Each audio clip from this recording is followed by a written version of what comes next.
Today we're going to talk about the most common genetic variations that I see when I'm reading people's results of their DNA test. Just for you to understand, when your genetics are tested, and they're done in a very safe environment, as a matter of fact, when your genetic sample goes for testing, there's no personal information accompanies it.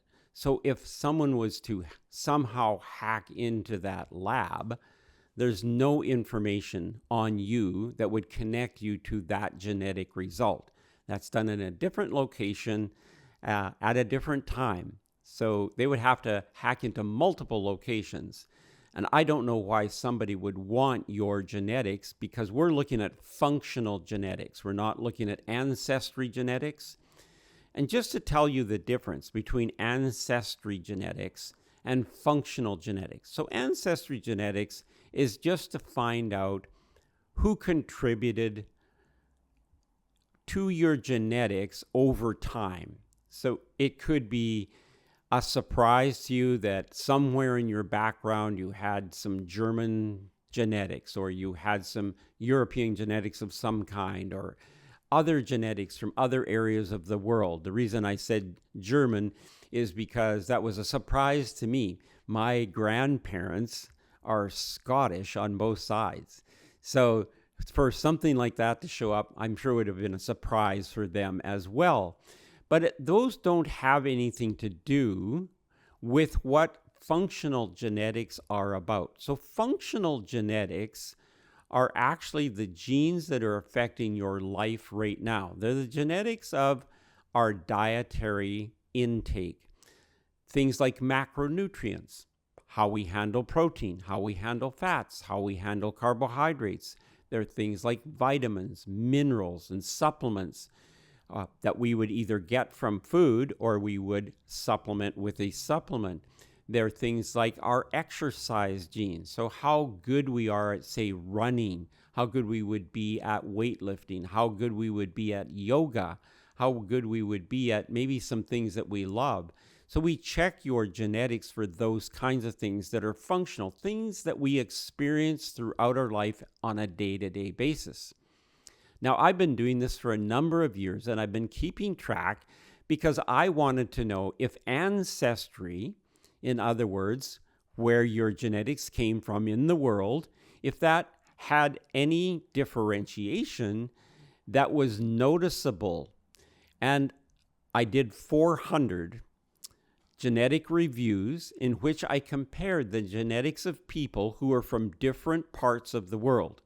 I've literally done genetic result reviews for people from Australia, from Italy, from Sweden, from Russia, from Czech. I guess it's just now Czech, not Czechoslovakia. That's still hard for me to get in my mind that it's Slovakia and Czechia, not one country.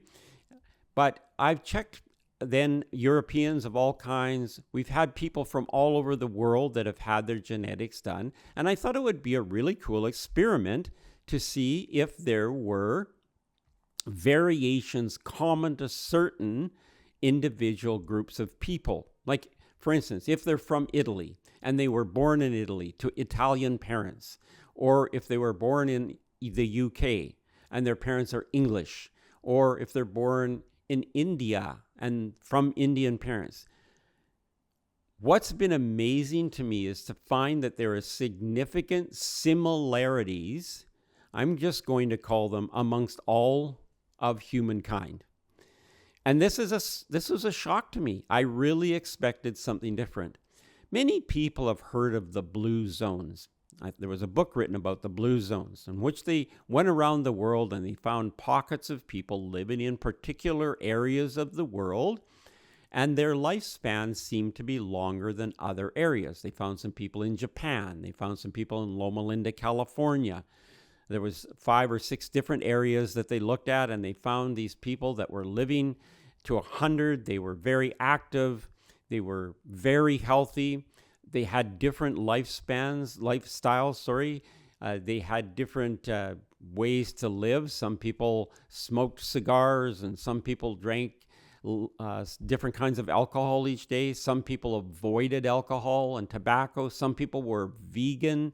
Some people were not vegan. So their lifestyles were different. But when it came down to the genetics, and this is what was so surprising to me. So there are some variations in genetics that are very common amongst all of us. And the first one is how we handle B vitamins. It's almost universal when I look at people's genetics. They're going to have some degree in their B vitamins in which they're inefficient. It could be vitamin B12, B9, B6, B2. It could be all of them. Quite likely it's more than one. And that was a surprise to me, that it was so ubiquitous, that our ability to use B vitamins. Now, B vitamins are involved in all the energy producing processes in our body. Vitamin B6 is used for macronutrient absorption. So macronutrient absorption, that's your fats, your amino acids, your carbohydrates. Those are our macronutrients. If people go on a diet and they're told, check your macros or follow your macros, usually what they're doing is making a list of the quantity of carbohydrates they're eating in a day, the quantity of fats they're consuming in a day, and the quantity of proteins. And one of the most amazing things out of all of that information, so carbohydrates vary to quite a significant degree. It's, once again, it's not divided by people's ancestry. It's just a variance in humankind that those particular genes vary. Our fat genes, however, are almost all universally. So our ability to handle LDL cholesterol, dietary saturated fat, dietary unsaturated fat, almost are universally weakened compared to what we would consider 100% normal. And that was a surprise to me. So we don't have a great ability to handle fat in food as a general rule. There are some exceptions always. There's some people that are very efficient, but they're very rare. And there's some people that are very poor. They're also very rare. Most people are somewhere in the middle. The one that's really the most surprising, though, is the ability to handle protein. When we look at what we're made up of, protein makes up most of what we are. We're about 35% collagen when we're younger. That goes down as we get older, but we still maintain around 30% collagen, which is a protein, throughout our life. So collagen is our skin. Most people know collagen. If you're going to take collagen protein, you'll see, hey, take this collagen protein. It's going to make your skin glow and shine and smooth and nice and wonderful. So collagen is so highly associated with skin. But there are other areas that collagen is really important. Our ligaments, our tendons, all the structural proteins of our body, our cardiovascular system, our intestinal tract, the vitreous fluid of our eyes, and even our brain is held together in a collagen netting. And it's very, very common that people's ability to utilize protein is something that's compromised. Now, back in 2008 to 2013, there was a study conducted by a very credible university here in Canada, and what they looked at was people's protein need over time. So if we look at how people generally eat over time, we eat a lot of protein in our 20s, 30s, maybe our 40s. We start to slow down in our 50s, 60s, and 70s. So while we're having a family, we're usually cooking more food. We're preparing bigger meals to feed more people. And then as those children grow up and they move out, move on, and suddenly we're left either as a couple or a single individual, and protein becomes something that we don't focus on. So maybe we just have an egg in the morning because it's really quick and it's easy to do. And we're not going to cook a big chunk of meat because there's just yourself to do that. What these researchers found is protein does this as people go through the first part of life, and then they hit that middle age, and as their kids leave home And as their lifestyle changes, maybe their routine at work changes, they're not working as much or working as hard, what happens is their protein consumption starts to decline. But in reality, our protein need goes up as we age. There's a very subtle thing that happens in our body as we get older called sarcopenia. So sarcopenia is a big word to say you're losing lean muscle mass. If we don't work at maintaining lean muscle mass by elevating our protein intake as we get older, our body will start using our lean muscle mass for energy production, for repair, and for other things. And our body only has one storage mechanism for protein, which is our lean muscle mass. So subtly, we're losing lean muscle mass and replacing it with some body fat. I've talked to many people who've said to me, my weight hasn't changed in a decade. I've been the same weight since I was 50, and now I'm 60. My weight hasn't changed at all. And when we do a DEXA scan on those people, they're very surprised to find out that although their overall weight has not changed, their body composition has changed considerably. And we call them skinny fat sometimes, because sometimes their weight is within their BMI. But when we do a DEXA scan, they find out that this unfortunate situation is occurring that's very common in people where they're using lean muscle mass. One of the ways that people lose lean muscle mass is by skipping protein. When we get up in the morning, and it's called breakfast or breaking a fast for a reason, our body has been in a catabolic state. In other words, we've been using protein during the night. Our brain is 2% of our body weight, but 20% requirement of our energy. So our brain has been using protein all night. We're in a catabolic state. We're repairing things that need to be repaired. And then people get up in the morning and they don't replace protein. They have something else. They have coffee, they have a muffin, they have something else that is easy, or they have an egg, which is only 7 grams of protein. That is not enough to make up for the protein that we've lost during the evening. So one of the things that I've discovered is that for almost everybody I'm talking to, I'm having to educate them on the fact that you need protein first thing in the morning, 20 to 30 grams of protein. Even have it before your coffee. If you have coffee first thing in the morning, you set your body up for diuresis, or the removal of fluid. Coffee is a diuretic. The caffeine is a diuretic. It will actually help our body get rid of fluid. So if we have our coffee first and our protein after, then whatever we've put in as food, we already are in diuresis, and we're going to lose some percentage of that. Now, it might not be a big percentage, but it is happening. So if you do enjoy your coffee, have your protein first, and then about 35, 40, maybe even an hour later, enjoy your coffee when it's not going to affect the protein that you've consumed early in the day. And this is universal for everyone. This is for men. This is for women. Men might need a little more protein in the morning, but women certainly need some.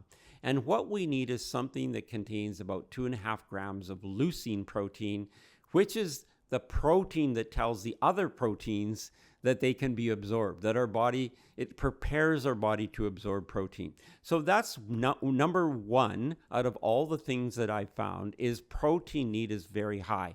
The second thing that I've found universally is people have an inability to actually metabolize and utilize omega-3 fatty acids. Fish oils is what they're usually known as. Although there are vegan omega fatty acids, which our body can change into the omega-3 fatty acids. But this is another universal problem. The lack of this is one of the contributors to cardiovascular disease and diabetes. There was a study done in the United States where they checked the omega-3 fatty acid range. I'm just going to give you numbers. They're not meaningful in a sense other than from a functional genetic point of view, and from a dietary point of view, we know what these ranges should be. It's 4 to 8, When they did this study on people, they found out the average American was somewhere between 2.1 and 2.8. So literally at around half to 60% of our omega fatty acid needs were being met. Where are omega fatty acids most important?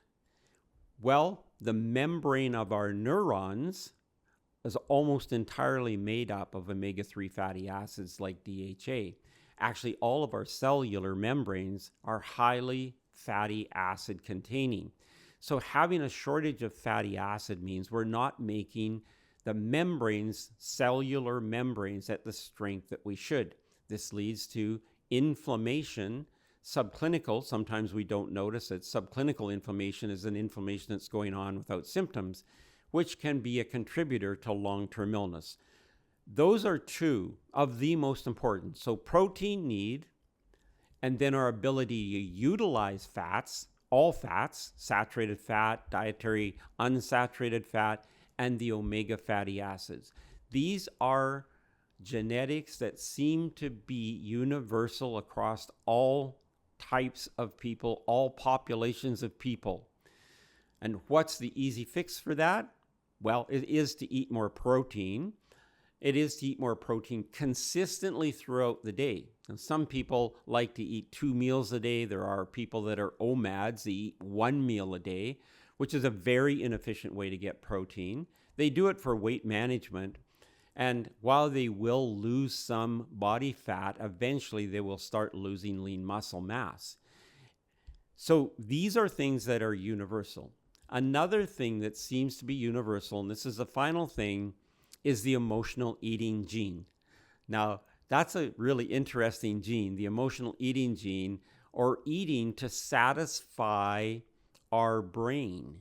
In other words, this gene affects how we look at food, how we understand food, and how our body reacts to food. So understand, our body is very sensitive. We react to food through smell, through taste, and through even looking at food. When we even look at a meal, we start to produce insulin. We start to produce enzymes. When we smell food, we start to produce insulin and enzymes. We're getting ready for that food to become part of us.